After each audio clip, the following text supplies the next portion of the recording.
Hello friends, मैं doctor Vineet. स्वागत है मेरे चैनल वेट केयर में। फ्रेंड्स, आज इस वीडियो में हम बात करने वाले हैं एक कॉन्टेजियस डिजीज के बारे में, जो कि एक तरीके की वायरल बीमारी है और जो हमें डॉग्स में देखने को मिलती है, जिसका नाम है कैनाइन पार्वोवायरस। ये बहुत कॉमन बीमारी है, बहुत ज़्यादा हमें अक्सर देखने को मिलती है डॉग्स के केस में। तो कैनाइन पार्वोवायरस एक तरीके की वायरल बीमारी होती है, जो कैनाइन पार्वोवायरस 2 से होती है और ये कॉन्टेजियस बीमारी होती है। और हम देखते हैं कि इस वीडियो में बात करेंगे कि इसके होने के कारण हैं क्या है, और ये बीमारी जब हो जाती है तो हमें क्या लक्षण देखने के मिलते हैं ऐसे डॉग्स में, जो क्या सिम्टम्स देखने को मिलते हैं, और साथ में क्या इसका ट्रीटमेंट होता है और कैसे इससे बचा जा सकता है। ये सारी चीजें इस वीडियो में हम देखने वाले हैं। तो फ्रेंड्स, अगर आप चैनल पे नए हैं तो चैनल को सब्सक्राइब करें। जैसा कि मैंने बताया, ये तरीके की वायरल बीमारी है, तो ये वायरस से होती है, यानी अगर एक डॉग को हो गई है तो एक डॉग से दूसरे डॉग में भी ये बीमारी जो है वो फैल जाती है, कंटेजियस डिजीज होती है। तो इसका ही होने का कारण होता है वायरस। दूसरा, हम देखते हैं कि इसमें क्या लक्षण देखने को मिलते हैं। तो इसमें अगर हम लक्षण यानी कि सिम्टम्स की बात करते हैं, तो ऐसे डॉग्स जिसे पार्वो हो जाता है, तो देखिए, हम उनके लक्षण के आधार पर उसको पहचानते हैं। उसे टेंटेटिव डायग्नोसिस कहते हैं। अगर आप कंफर्मेटरी डायग्नोसिस चाहते हैं तो उसमें क्या होता है, वो उसको आपको लैब टेस्ट कराने पड़ते हैं। 100% तभी वो फाइंड आउट होता है कि वो वायरस है। लेकिन सिम्टम्स के अनुसार हम कैसे उसको पहचानते हैं कि ये पार्वो के लक्षण है या पार्वो हो सकता है, तो उसके बारे में हम बात करेंगे। एक्चुअली में हम देखते हैं कि ये बीमारी जो है, इसके दो फॉर्म होते हैं। एक एक मायोकार्डाइटिस होती है, एक एंट्रिक फॉर्म होती है। यानी कि एक ऐसे फॉर्म होती है जो 6 वीक से छोटे जो डॉग्स होते हैं उनको होती है, वो हार्ट की बीमारी होती है। इसमें हार्ट में प्रॉब्लम्स देखने को मिलती हैं। दूसरी जो मेन, जो सबसे ज्यादा हमें देखने को मिलती है, जो 6 वीक से बड़े होते हैं डॉग्स, उनमें देखने को मिलती है, यानी कि जो गैस्ट्रोएंटेराइटिस होती है, वो लक्षण हमें देखने को मिलते हैं। यानी हमें गैस्ट्रो रिलेटेड जो लक्षण देखने को मिलते हैं, मोस्टली ये हमें 6 वीक से जो बड़े होते हैं डॉग्स, उसमें देखने को मिलते हैं। और ये कॉमन लक्षण होते हैं, यही ज्यादा हमें इसी के ज्यादा केसेस देखने को मिलते हैं फील्ड में। अब हम देखते हैं कि इसमें क्या लक्षण होते हैं। तो ऐसे डॉग्स जो जिन्हें पार्वो होता है, वो डॉग्स जो होते हैं शांत हो जाते हैं, बहुत जो है उनके अंदर थोड़ी सी जो एक्टिवनेस होती है वो खत्म हो जाती है, और वो कहीं कोने में किनारे जो है या घर में बैठे रहते हैं, वो एक्टिव नहीं होते हैं, और वो जो है एकदम एनोरेक्सिक हो जाते हैं, यानी वो खाना पीना छोड़ देते हैं। तो इस तरीके से हम देखते हैं कि उसे पार्वो हो सकता है। और हम लक्षण देखते हैं कि ऐसे डॉग्स को वोमिटिंग होती है, उसमें झाग वाली जो है वो उल्टी होती है, वोमिशन होता है, और उन्हें डायरिया भी होती है। एंट्रिक फॉर्म है तो इसमें डायरिया जो है बहुत ही कॉमन लक्षण है, और डायरिया के साथ में ब्लड भी आता है। तो इसमें डार्क रेड कलर का ब्लड देखने को मिलता है, बदबूदार ब्लड देखने को मिलता है। मतलब डायरिया में पोटी जो होती है वो ब्लडी होती है, उसमें बदबू बहुत ज्यादा होती है।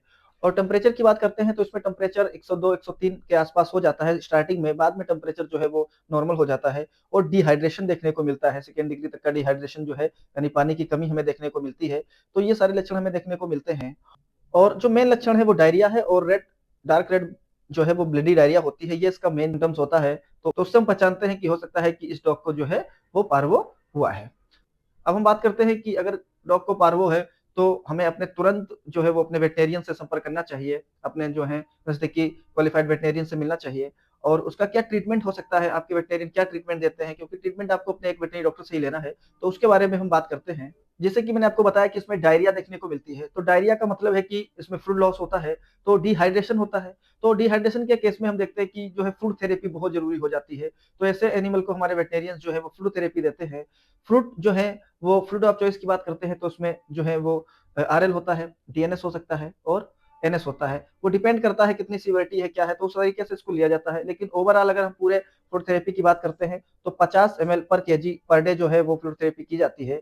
यानी कि 1 किलो वेट पे जो 50 ml फ्लूइड देना होता है, और उसके अंदर डिवाइड किया जाता है कि कौन सा फ्लूइड कितना देना है। तो ये सारी चीजें जो है वो आपके वेटनेरियन तय करते हैं। साथ में हम देखते हैं कि वोमिशन के लिए आप एक एंटी एमिटिंग्स, जैसे कि ओंडेनसेट्रॉन जो होता है, ओंडेन कई सारे मार्केट में आते हैं, वोमिकाइंड। तो ये जो है मेडिसिन यूज की जाती हैं वोमिशन को रोकने के लिए। और साथ में एक सेकेंडरी बैक्टीरियल इन्फेक्शन को रोकने के लिए एक एंटीबायोटिक जो है वो इसमें यूज की जाती है। और साथ में हम देखते हैं कि जो ब्लडी डायरिया आती है, या एंटीऑक्सीडेंट के फॉर्म में हम देखते हैं विटामिन सी और विटामिन बी के साथ में जो कॉम्बिनेशन आते हैं, जैसे एल्डरविट आता है, तो उसका जो है इसमें यूज किया जाता है।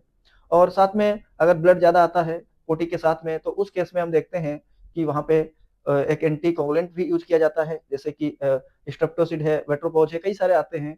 तो वहां पे एंटी कोगुलेंट का भी यूज किया जाता है।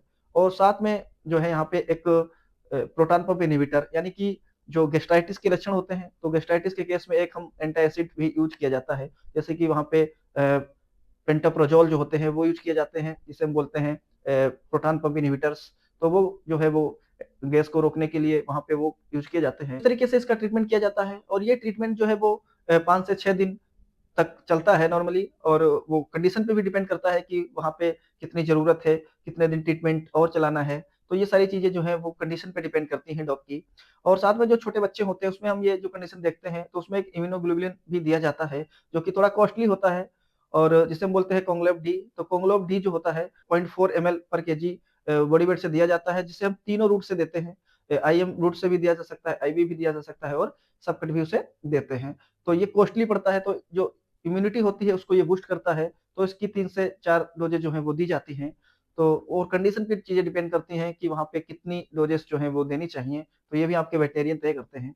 तो ये सारी चीज़ें हम देखते हैं और 5 से 7 दिन, 5 से 6 दिन ऐसे ट्रीटमेंट चलता है, तो रिकवरी देखने को मिलती है और जो एनिमल है वो एकदम सही हो जाता है।